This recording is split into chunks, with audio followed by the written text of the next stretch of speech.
Hey guys, this is the Recon Jacob here, and in this video I'm going to be telling you guys how you can tell if a game is considered good by the community or not. Now at first glance, it may seem like I'm stating the obvious, but the reason I'm making this video is because in this day and age, it's so hard to tell if a game is good or not. There are so many fake reviews out there that can mislead you into thinking a game is good or bad. It is hard to know whether you'll like the game until you buy it yourself.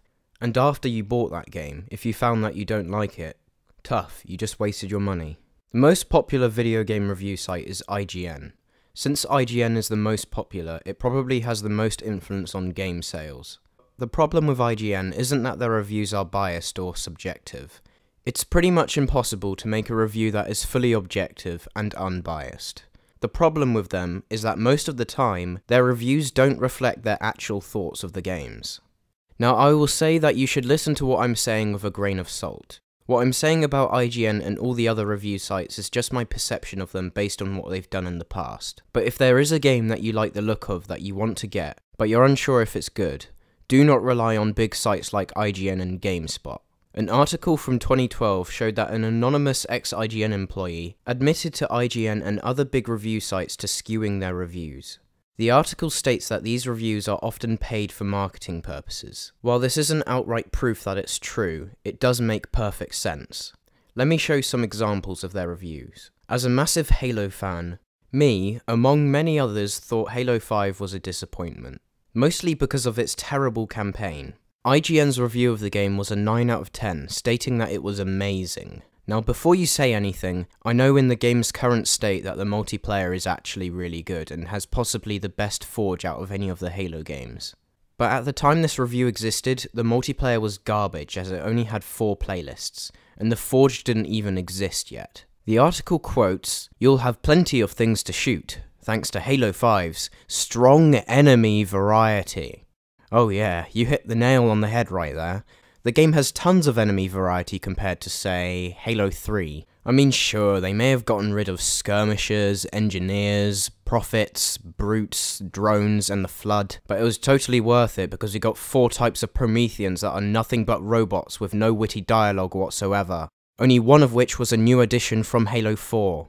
The funny thing is that the article even highlights that the game fails to make any of the characters interesting in the campaign, but still gives it a 9 out of 10. The main thing to note is that this game is a huge AAA title, and in this review, IGN overlooks many of the game's flaws. It fails to mention the rec system, which is basically a form of microtransactions. It says that the levels in the campaign are dense when they are in fact very linear. The AI for the enemies are very simple, and the levels are designed in a way where the only strategy is to hide behind cover and shoot. You can't run out and try to take risks, because the game punishes you for that. Now let's compare this review to say a small indie game that came out recently. In this example, I'll use Super Lucky's Tale.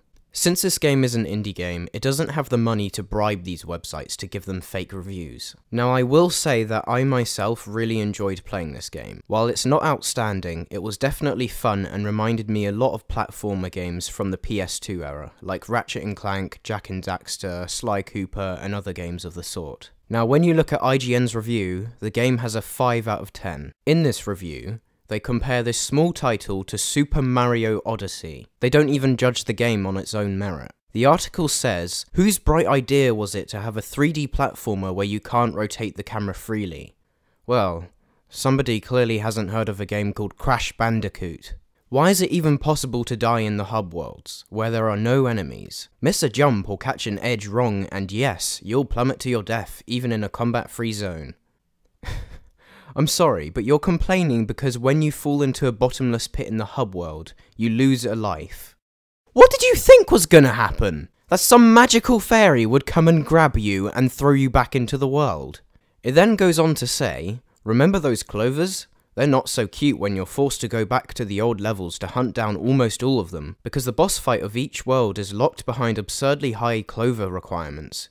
You'll need a whopping 80 of Super Lucky's Tale's 99 total clovers in order to fight the end boss. This makes Tale guilty of a severe case of artificially padding out the gameplay to get the 8 or so hours I spent beating it." No it doesn't. Padding implies that this feature was implemented with no intention but to lengthen the game.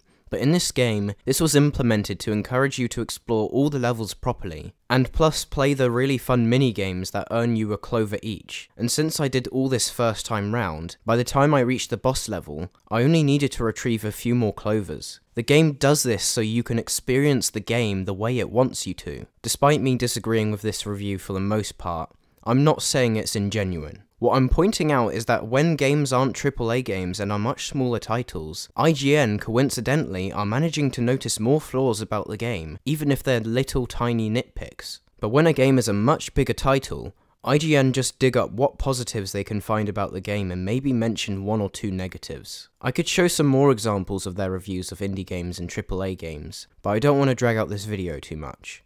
So what I'll probably do is put some more examples in the description.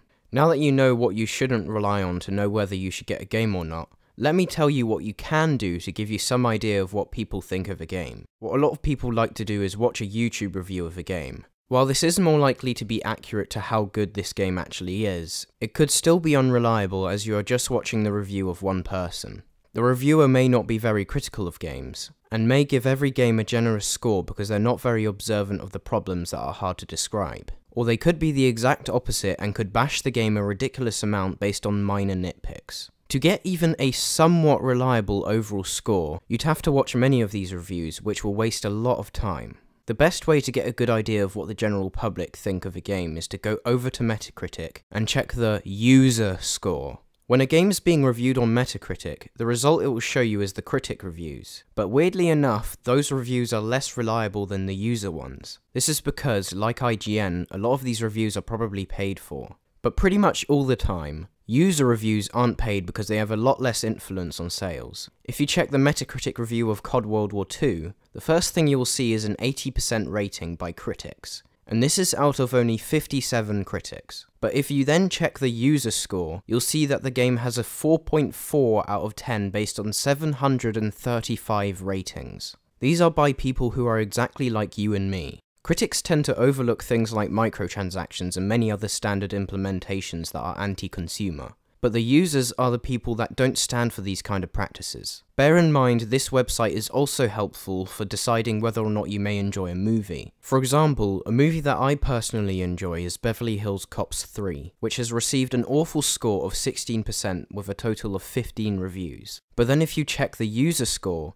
you'll get a completely different score of 6.1 out of 10 with a total of 51 ratings. With many people saying that while this film isn't anywhere near as good as the previous two, it isn't as bad as critics make it out to be. However, there was one recent case where the user score wasn't completely reliable for a recent game known as Assassin's Creed Origins. When the game first came out, the user score was over 8 out of 10. But then it was shown that many of the reviews were fake, with there being suspicious names and the description of the rating being copied and pasted. The reviews have since been removed and the ratings for the game have gone down. Right now the game is barely on a 7 out of 10 and still going down. So while the user score on Metacritic is probably the best way to get an idea of what everyone else thinks of the game, you should be wary of fake reviews. If after looking at the score you're still unsure whether you want to get a game, even though it's one you really want to get, I'd say unless if money is really hard to come by for you, get it anyway. Because at the end of the day, if the game is bad, you'll know not to get any more games related to it in the future. That's all I have to say for this video. Hopefully this gave you a good idea of what to do when you're unsure about whether or not you want to buy a game. If you enjoyed this video, then please give it a thumbs up, and I would really appreciate it if you could subscribe to my channel so you can stay tuned for more videos. So thanks for watching, and peace out.